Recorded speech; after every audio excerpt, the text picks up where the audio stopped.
and they went as far as they could go, but midnight has struck for the Bulls. There's Thomas and Jordan with congratulations as Paxson fouls out.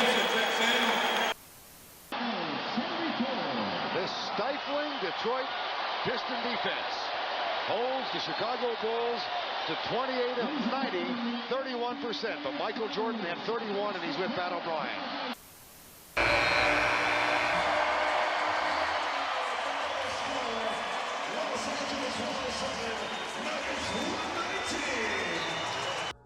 When it comes to the modern day NBA, compare the 1980s, 90s, even 2000s. Every knowledgeable fan knows there's massive differences in all those eras. You can look at three-point shooting, tougher defense, hand checking back in the day, and of course load management in this era. For the most part, fans understand there's massive differences in each NBA era. But I think one of the differences that never gets talked about is how the marquee players, the face of the NBA, handle losing and adversity. And look, today I'm not going to lecture you guys about LeBron versus Jordan, looking at stats or accolades. I'm going to look at both these players and their attitudes after they lose versus when they win. As I think being the best player in the NBA, the face of the league, it is kind of a responsibility to bear that burden of being a humble player when you win and being respectful when you lose. And looking at Michael Jordan, of course, back in the 1980s, early 90s, his biggest rival was the Detroit Pistons and Isaiah Thomas. And this rivalry 35 years later is still going on with no end in sight.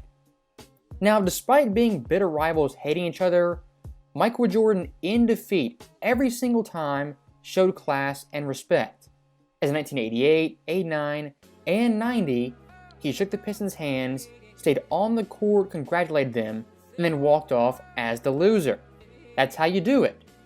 Now, someone like Isaiah Thomas, when he was finally beat in 91, did the exact opposite, leaving the court early, not shaking hands, one of the most infamous moments in NBA history.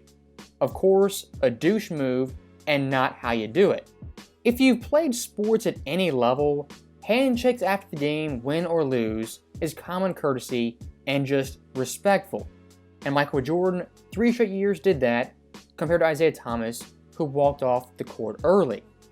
Now, understanding Michael Jordan's mentality, his mindset when he loses, contrast that to LeBron James' opening night versus the Denver Nuggets.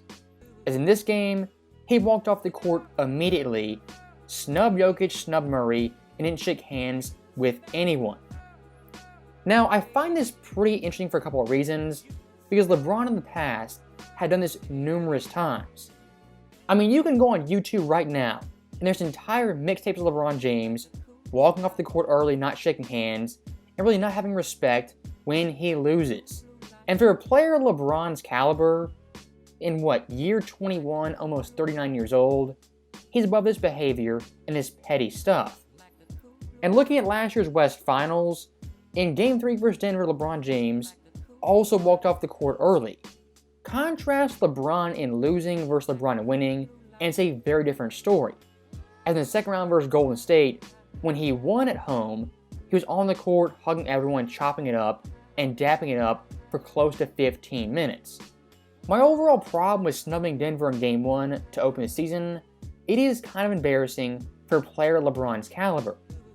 And looking back to this summer, when you call out Mike Malone, trash talk him, call yourself the sun in the center of the universe, you can't walk off the court early and not shake hands. As Denver at this point is quite literally the big brother of the LA Lakers. And I think even the biggest LeBron fan would admit, if the Lakers won opening night, LeBron undoubtedly would have been on the court dapping everyone up and shaking Jokic and Murray's hands like he's supposed to. The overall problem is though, LeBron's attitudes in losing versus in winning, it's a big contrast. Little things like this over the years, they add up and they annoy a lot of the fans who have the old NBA in the 1990s and 2000s.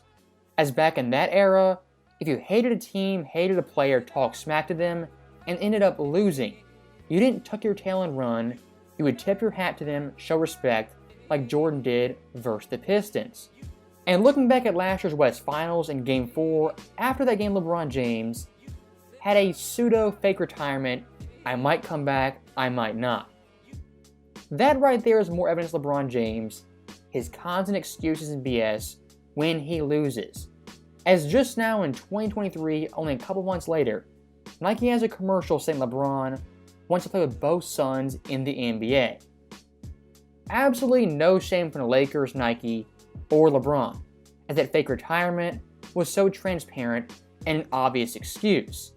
All I ask from these players, great players, not great players, role players, whatever it may be, if you're humble in wins, be humble in losses, and keep that same energy when you lose to a bitter rival. It's really not that difficult. And one more thing I do want to touch on when it comes to LeBron James being 38 years old, near 21. For some context for Michael Jordan, on the Wizards when healthy, at age 38 pushing 39, his first 50 games in Washington, when he was healthy pre-knee injury, averaged 24.8 points, that was top 10 in the NBA, 6.1 boards, 5.2 assists on 42-17 and 79 splits. And Washington at that point, they were actually 27-23 and in the middle of the pack for the Eastern Conference.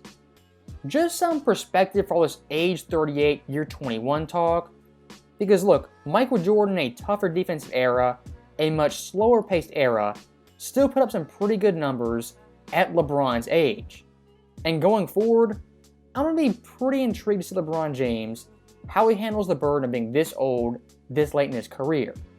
As someone like Jordan at that advanced age was playing 35-37 minutes per game and playing through knee injuries every single night. And of course at age 40, played all 82 games. Just keep an eye on this. So that right there is the end of the video. As always, thank you guys for watching, hope you enjoyed it. I'll see you next time.